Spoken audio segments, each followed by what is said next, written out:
Hi, and welcome to TalkRx with Dr. Neha. Today, we're going to cover a hot topic, anger. Have you considered how communication is affecting your health? Now, think about how many conversations you have every day, from one-word exchanges to hour-long talks. And when communication breaks down within those, even if it's momentary, your heart rate speeds up.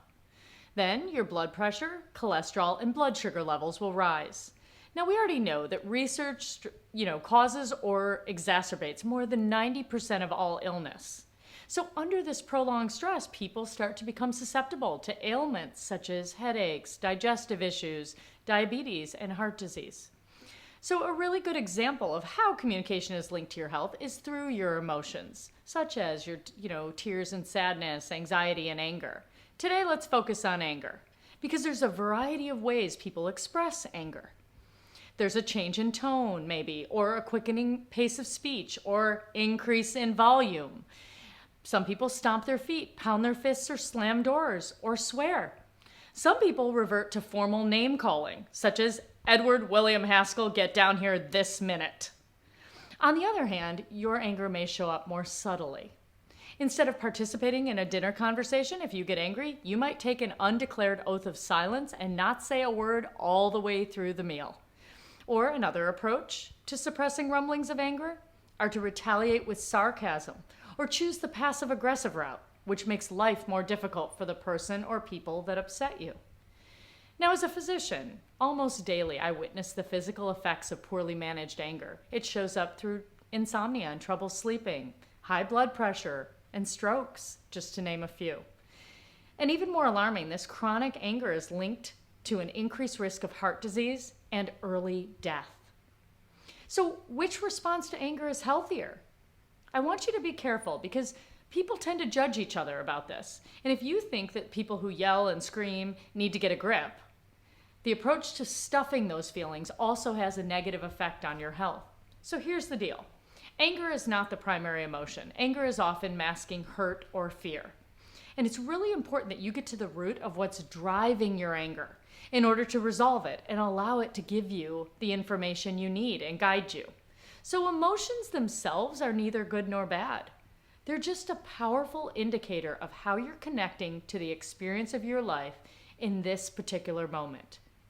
So when you ignore anger or overuse it and make it a strategy that causes problems and adversely impacts your health and relationships, then it's a problem.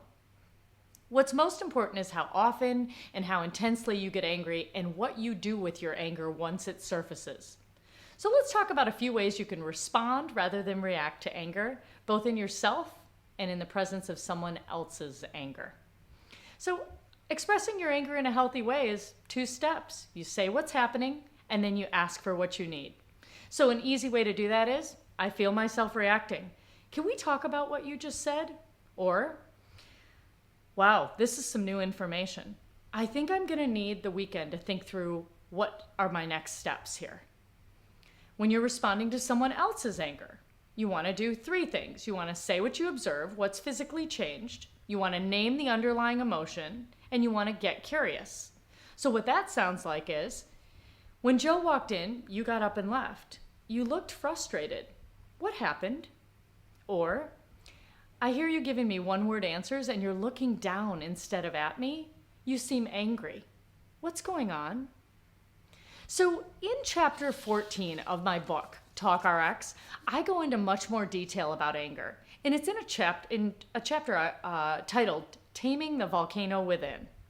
And once you learn to recognize anger swelling up inside you early, you'll be able to handle it before it damages your health and your relationships. Remember, there's a good reason for anger. What's important is how often you get angry, to what intensity you get angry, how you express it, and where you channel it, and what you do next that matters. So in the comments, I'd love to hear your questions and concerns about anger, your experience around anger. And if you haven't yet seen my other blog on how to manage anger, how to manage yourself actually in the face of anger, make sure you check that one out too. I hope this was informative, and pay attention to your relationship with anger.